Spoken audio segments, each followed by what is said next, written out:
Today on the Tiger Basketball Report, we'll review the Tigers' games against the College of Charleston and Northeastern. Get ready, fans. The Tiger Basketball Report starts now.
For an athlete, there's nothing scarier than a torn ACL. Athletes trust us with their care and their careers because we're a recognized leader in sports medicine. Get back to your active life sooner with MedStar Sports Medicine. Wise Market's ice cream plant is based in Sunbury, Pennsylvania, and is locally owned and operated. We've been making our ice cream for nearly 50 years. We create roughly 70 flavors of ice cream right now.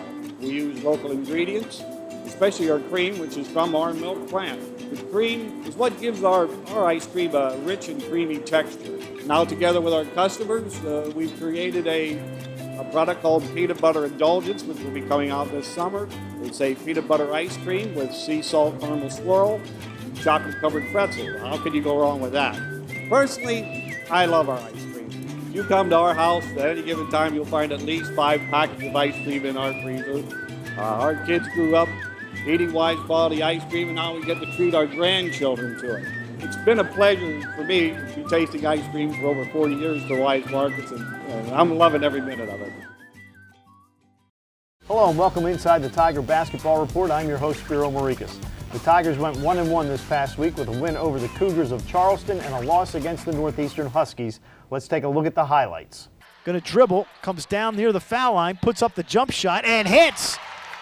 With a hand in his face, Brian Starr with a tough shot. And right of the lane to Harris, backing in on Davis, spins, puts it up and banks it home. 10-7, Tigers by 3. Deshawn going to take it into the paint. He crashes in to Riller and gets the bucket. Down the right side comes Riller. Riller dribbles through a double team. He'll take it all the way to the hoop and scoop it up and in. Nice move there by the freshman. Behind him, picks it back up, throws it to Johnson. 3 on the shot clock, down low to Brantley, who lays it in. So Charleston looked like they may not get a shot off. Then Brantley gets the easy bucket. He's got 8. Brantley spins in the lane, puts it up, blocked by Davis, into the hands of Starr, ahead to McNeil. Jordan drives, lays it up and in. Tigers up 27-25. Great defensive play by Davis. Hands it off to Keith. Eddie gonna fire a 3 and hit. Eddie Keith with his first points of the ball game. And the Tigers will take a 2-point lead into halftime. Feeds to Johnson, back up top. Chile gonna fire a 3. He hit it and he's fouled by Brian Starr. He's got a shot at a 4-point play. Gonna step back, fire a 3 and hit it. Joe Chile, 3 of 4 from 3-point range. He's got 18 and Charleston by 6. Flips it out to Adalamoto, up top to Mormon with 5 on the shot clock. Banks a 3!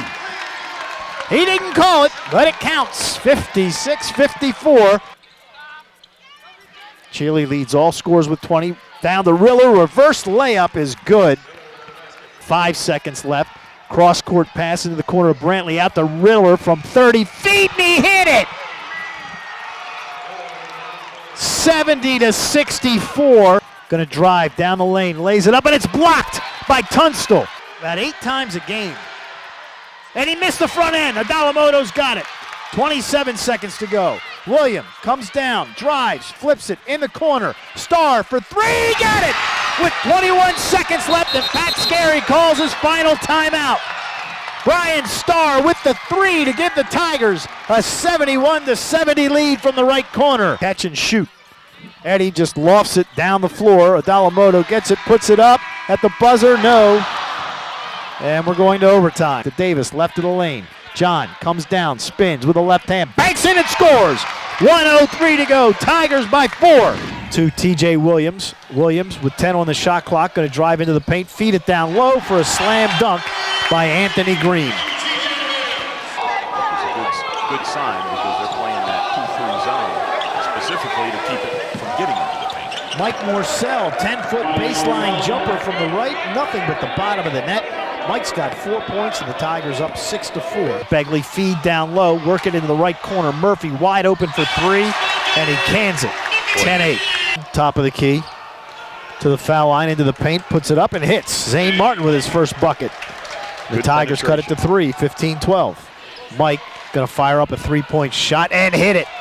Mike Morcell with 7 points to lead the Tigers, and Towson retakes the lead, 19-18. And now he gets stripped by TJ Williams. Going to go in for the easy slam dunk.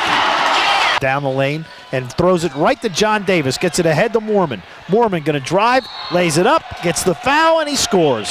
Him going to drive, flip it out to Keith. Left side Moorman, wide open for 3. Got it. 40-35. Bill Cohen calls timeout. Comes down the right side, gives it off to TJ. And Williams dribbling to his right, cuts back to his left, takes it down the lane, flips it in the left corner. Murphy for a 3, and he got it.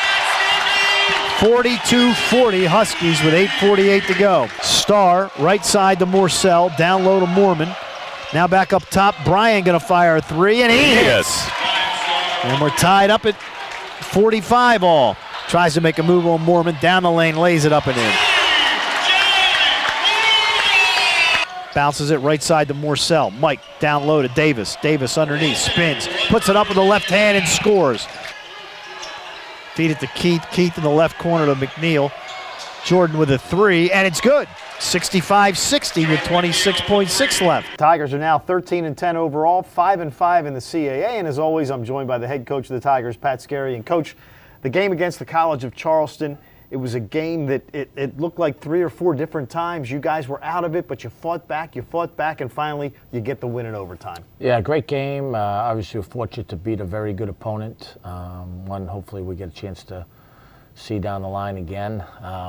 They really made some tough shots. We couldn't stop them defensively. The Cheely and Riller just were sensational. When I went back and watched the tape, I mean, they just rose up and made some contested threes.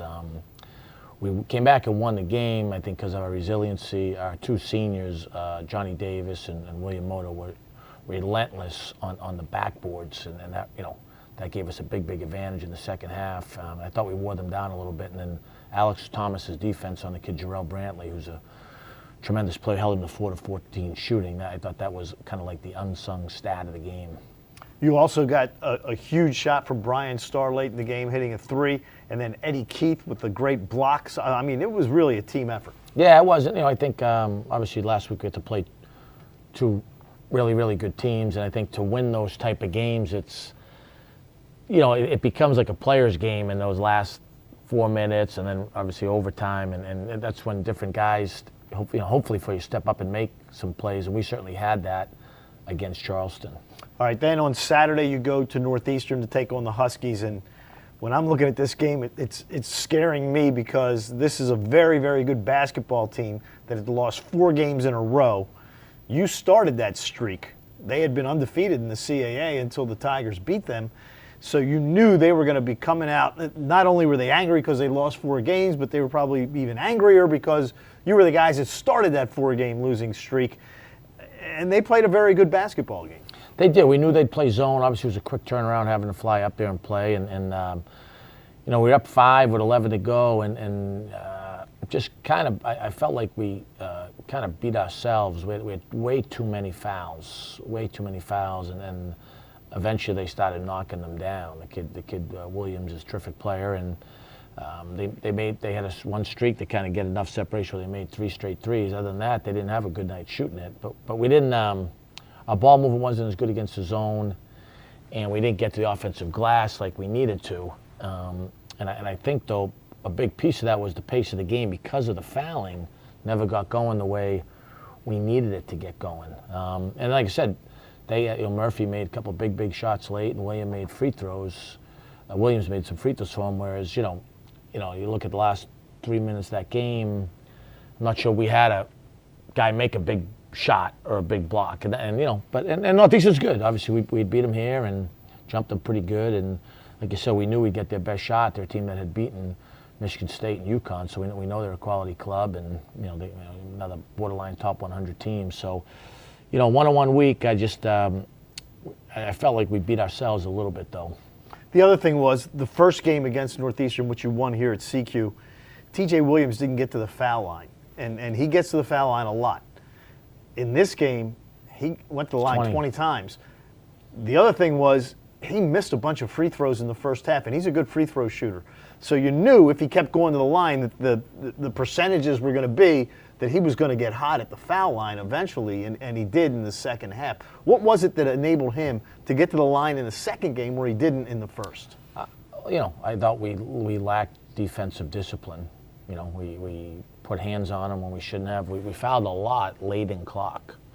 And, whether or not we love the whistle doesn't matter. As players, we got to adjust to how the game is being called, and that's where we didn't do a good job. We held them to a decent percentage. They shot 42, so right. Not as good as I like, but not far off. No, we didn't do as good a job in the second half. First half we did a really good job, but we got to adjust to that. I mean, they took way too many foul shots, and no, I didn't love the whistle, but that's irrelevant. At some point we've got to adjust that. That's where I mean about beating ourselves. That's where we really hurt ourselves and ultimately cost ourselves the ball game. And in two games, the rebounds are basically even between the two schools. So that's something that if you see them again, you can certainly improve. Yeah, and hopefully we will. Hopefully you will.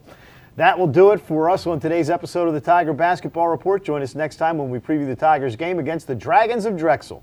For head coach Pat Skerry, I'm Spiro Morekas. Thanks for joining us, and as always, go Tigers.